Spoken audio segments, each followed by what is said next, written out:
miss not being at the office.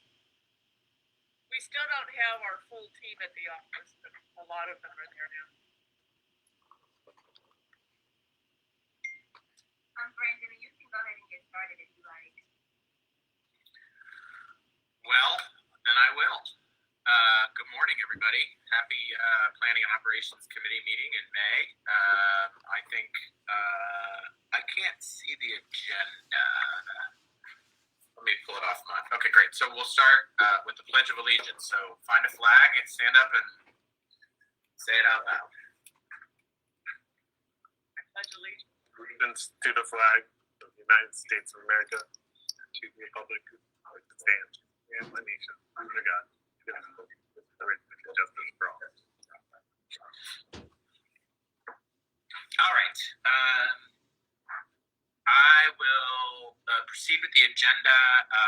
You should see minutes from the April meeting in front of you and would entertain a motion to approve said minutes.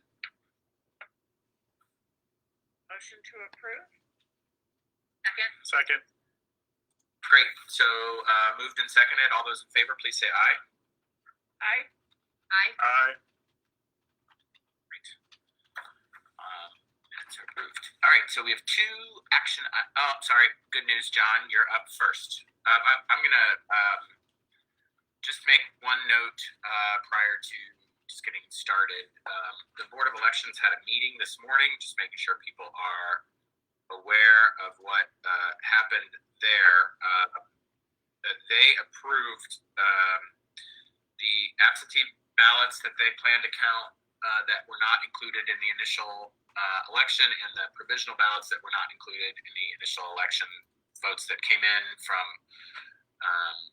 absentee ballots that arrived after April 26th, and then provisional ballots that have come in since, I guess, February, and then they made recommendations on which ones they're going to count.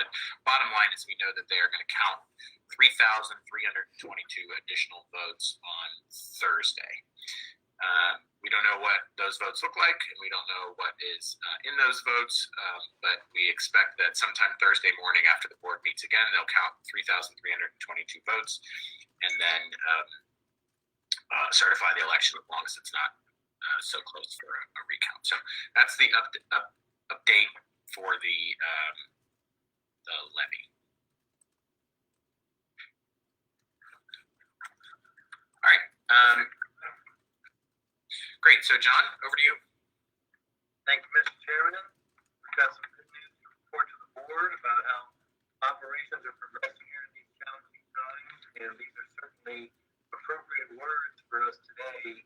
I didn't know you were going to get a classical literature portion of the Planning and Ops Committee meeting today, but from Players Republic, I didn't know that. If you did, those points for you. Necessity is the mother of invention. We've been having to create all sorts of new practices. Hello. Hey, Cluster. Okay. Can you guys hear me okay? That's better. Is that better? Yes.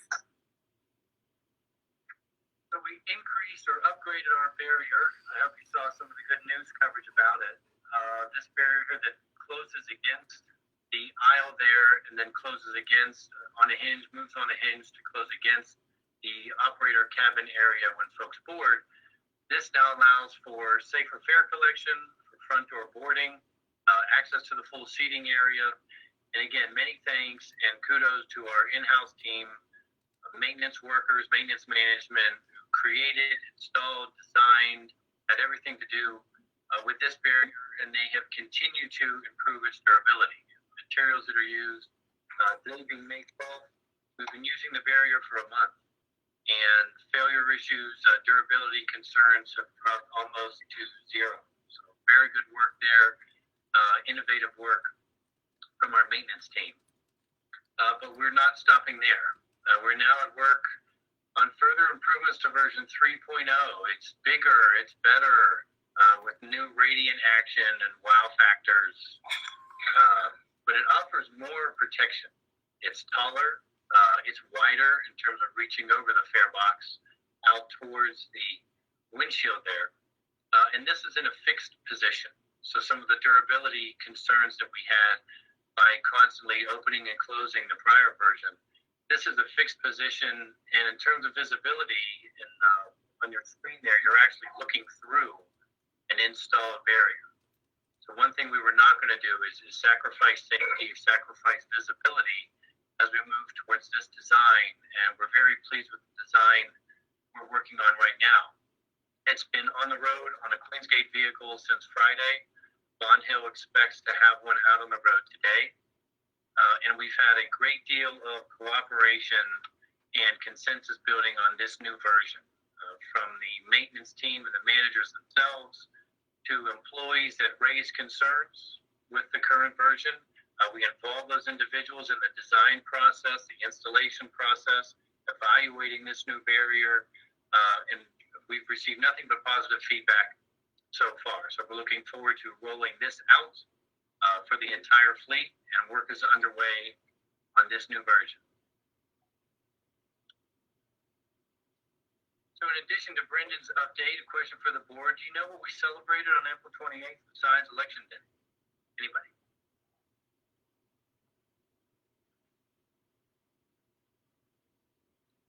National Superheroes Day, of course. Dear God. No, it's not on everybody's calendars.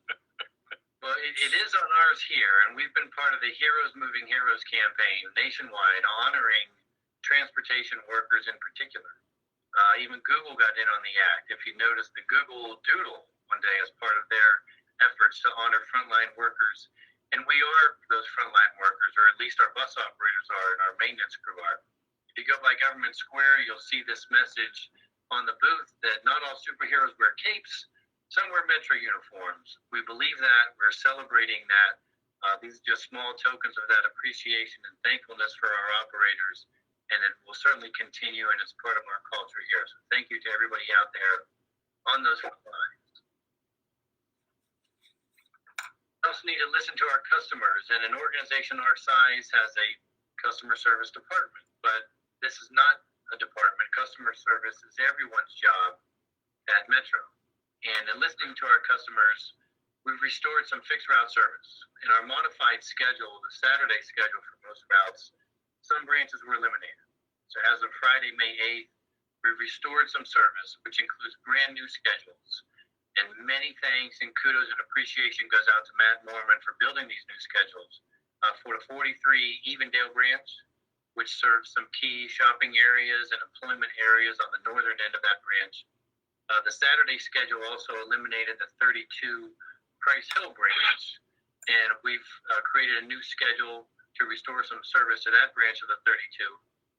The Route 16 also had some issues with customer service feedback.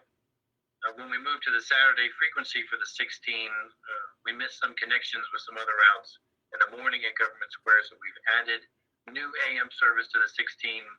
And on the Crosstown 51, we had noticed larger passenger crowds in the PM peak commuting hours. So we've added PM service to the Route 51. And again, customer service is not just a department. It takes the efforts of many. So thank you to Matt. Thank you to the communications team for the messaging, and transit operations for executing this plan.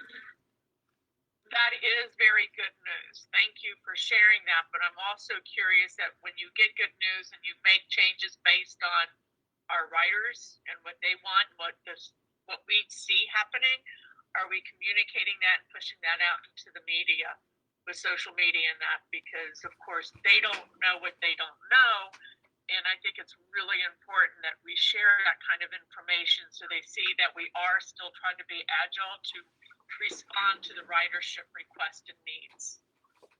Yes, we did a very aggressive media push to let people know that those routes were changing. I believe WCPO carried it in the news broadcast as well in terms of added service. We've also heard from our partners at CPS. With schools being closed for the rest of the year, CPS has scheduled 2 days for students to get their end-of-year materials and clean out their lockers. And to help, we're allowing CPS students to use their passes today and on Thursday the 14th to get to school. CPS has a very structured schedule in terms of when students can come to the schools based on first letter of your last name so that they minimize the crowds there throughout the day. CPS has been very pleased with our efforts here to help students get to and from school for this effort, and those efforts are underway right now as we speak. So school being out, if this puts Alice Cooper's Schools Out for Summer in your head for the rest of the day, you're welcome. No heavy metal fans? Maybe Pete shaking his head. All right. And we continue to take care of each other. Our PPE, our stock and inventory of PPE is in very good shape. Thank you to the procurement department in conjunction with PJ and the safety and security team. And we also have operators and employees that have taken it upon themselves to have a very fashionable face mask. These are hot. These are the new coolest thing to get. So hopefully you see those out there with a bus operator on a metro route near you. Got another question for you on the mask, because I'm having the same issue too with our team. Is every team member get one metro mask, and then the rest is on their own? Are they encouraged to wash it, or how are we handling that with our operators? We have several varieties.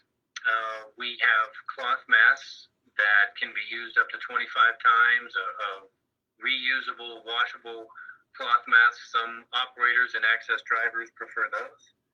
We also have KN95 masks and N95 mask equivalent.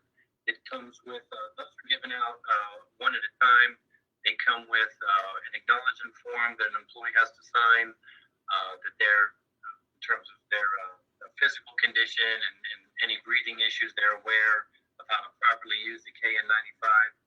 So we give these out. We have them available to all the operators. We replace lost, damaged masks that have reached their useful life. We keep good stock, so we have several different varieties there. We're keeping up with the need and making sure everybody has what they need and prefer. Excellent. Thank you. Kudos to our procurement department. It's not just the operators, it's all of the SORTA employees have been given masks and hand sanitizers and sanitizing wipes. It's every employee that we've supplied with PPEs. And our procurement department has done an outstanding job procuring those items. That's awesome. Thank you. Yeah, is it a requirement to wear a mask, or is it optional? We're requiring them, the access drivers, given their proximity to the passengers, loading and securing wheelchairs and such. For the fixed route operators, we're making everything available.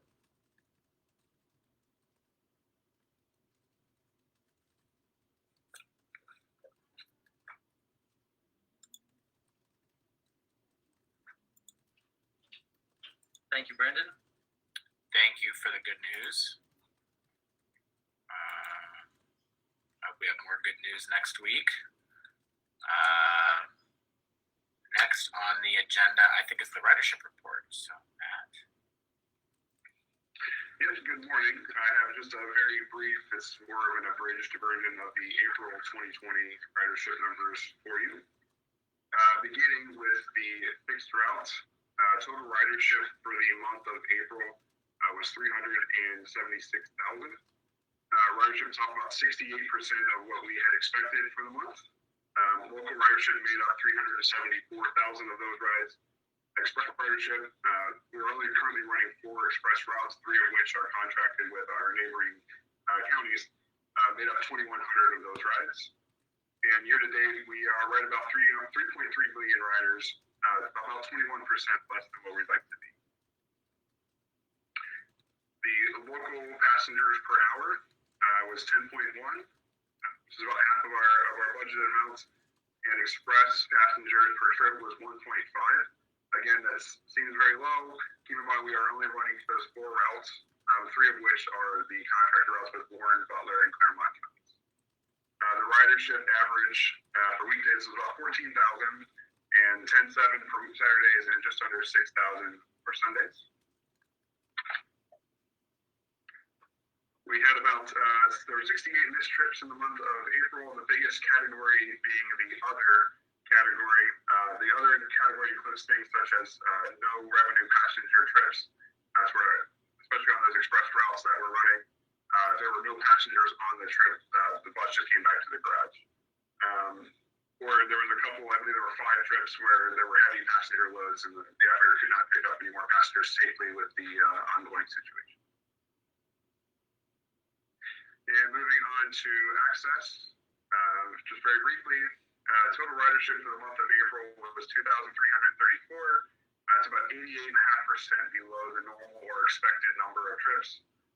Most trips are being taken on weekdays. 2,200 of those was weekday trips. 97 Saturday trips and 56 Sunday trips for the month of April.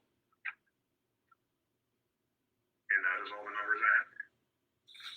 Thank you. Look forward to those numbers going back up again soon when we get through this. Sure. All right. I think we have 2 action items. The first is a resolution of a new park and ride. Both of them are park and rides. So, Colin, I'll have you walk us through these. Okay. Good morning, everybody. Thank you, Brenda. Yes, as you all know, we serve about 21 park and rides, and it's time to renew 2 of these contracts.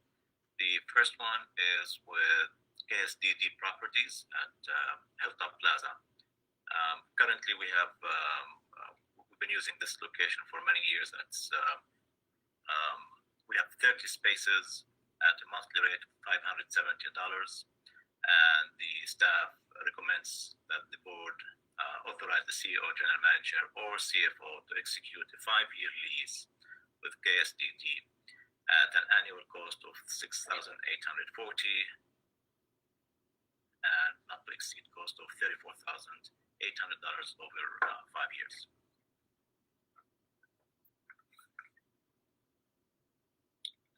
Great, pretty simple project here. We do these annually. Anybody see anything they have questions about? Yeah, I move that we approve the resolution. Thank you, ma'am. I'll second. Second. And then a second. Any questions? Just one. Have we ever had to not use those spaces or spots since the pandemic?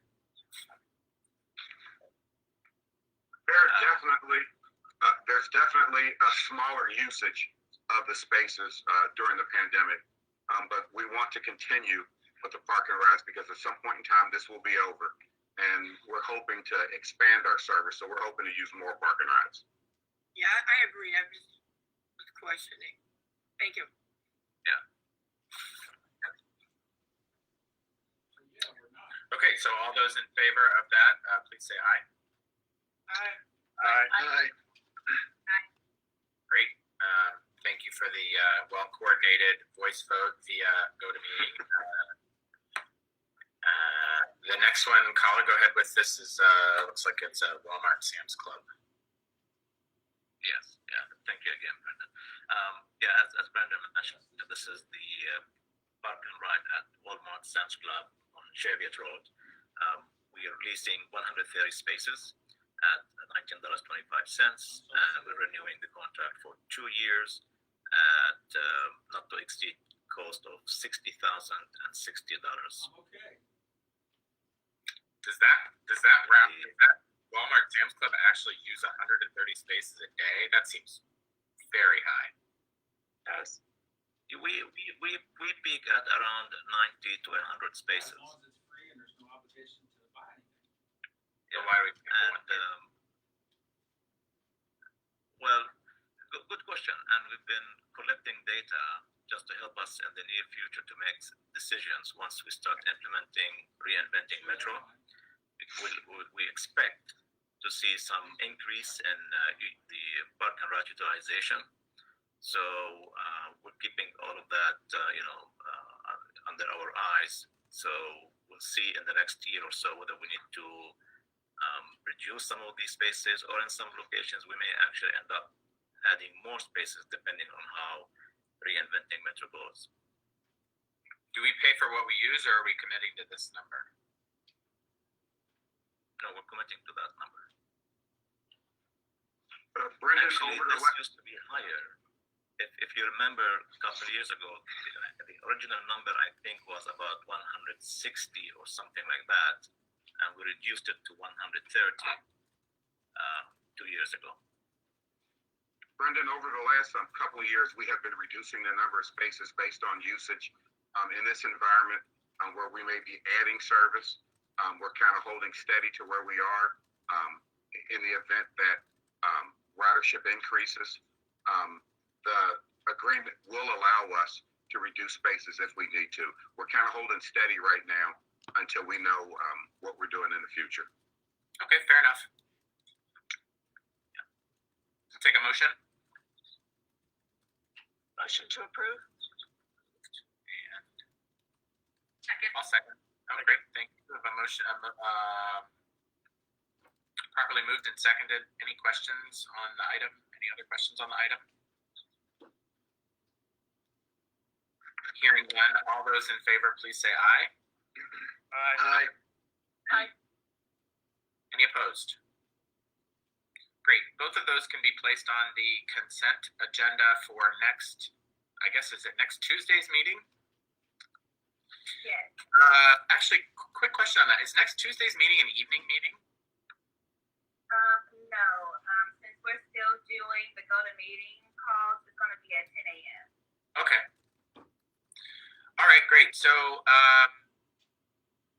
unless there is any other further business to come before the committee, any comments, questions? Daryl, anything? No, thank you. Okay.